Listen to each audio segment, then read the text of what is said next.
The hidden driver of the Southwest Florida real estate market. This is Jeff Dumbrell. I'm the director of the Southwest Florida Real Estate Association and the broker of Steelbridge Realty, here to share some knowledge with you. Understanding trends. Everybody talks about trends, but what exactly really is a trend? The verb version of a trend is to have a general tendency, set of events, conditions, or opinions. The noun definition: the general or prevailing tendency or course of events. Everything that I can find is always cyclical, and it's either by design or this is just how the experiment works better. But I mean, hurricane season, economic cycles, housing cycles, demographics particularly is very cyclical based upon the events that drive them. So you really need to understand the trends to understand what a market's doing and potentially where it could go.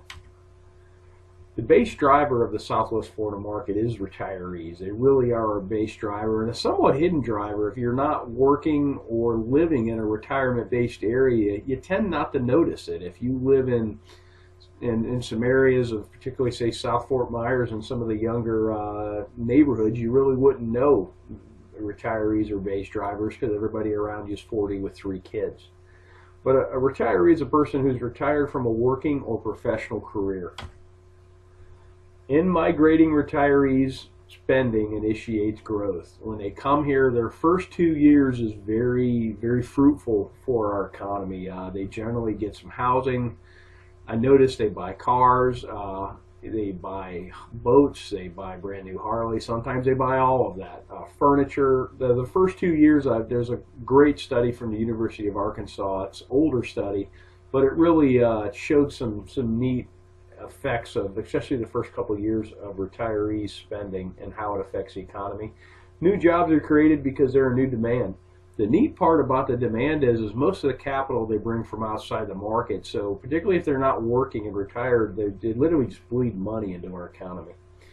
And then some households, they build new houses. Some of them rent, some of them purchase. All of which creates jobs and income. How do you check this? Well, the U.S. Census. It's an official enumeration of population. They've been doing it for a very long time. One particularly useful set of data is the count of live births. They have a lot of data sets, and if you've never been to the census page, you can download most anything there with the click of a button. It goes right into Excel, and you can work with it. And this is how you can project and extrapolate current and previous retiree trends.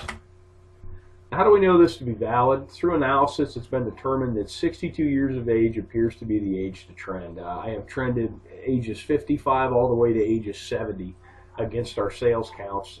62 is really the age to look at. The simple math always sheds the most illuminated path. Okay, our market crashed in 2005 through 2007. If you go back 62 years, that's 43 through 45, World War II caused a large drop in the U.S. birth rate. Lo and behold, 62 years later, all the retirement centers in this country crashed first. When the bubble blew, it was Florida, Arizona, and Nevada, Las Vegas that blew first, and those were heavy retiree pockets, and that's what popped the bubble. Take a look at the last cycle. Here's our sales counts, and here's the live births. Charted against one another. Now bear in mind, when the market blew up, everybody pulled back, but what's neat is when the market started to tick up again, it perfectly coincides with the retirees. March of 2008 was the first time we had a year-over-year sales increase in sales counts, and that perfectly correlates with the beginning of the baby boomers.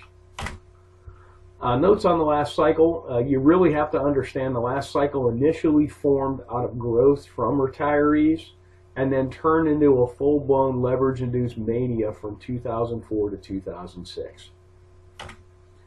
So what do these trends project about 2016? Well, we're going to talk about that at Real Estate Roadmap 2016. It's going to be October the 20th, Tuesday, 5 to 7:30. Make sure you get there at 5. We're doing a really neat speed networking where you're going to get the opportunity to meet everybody in that room, because I know about you guys, but when I go to a networking event, I generally talk to 3 or 4 people, mainly because it takes me 20 minutes to say hi, but you'll leave these events and you wish you could have met more people and made more contacts. And speed networking, this should be a great vehicle to do that. It's at the marina at Edison Ford. And there's a link to this below this video if you have any questions. Thanks for watching. I hope this information is useful to you, and make it a great day.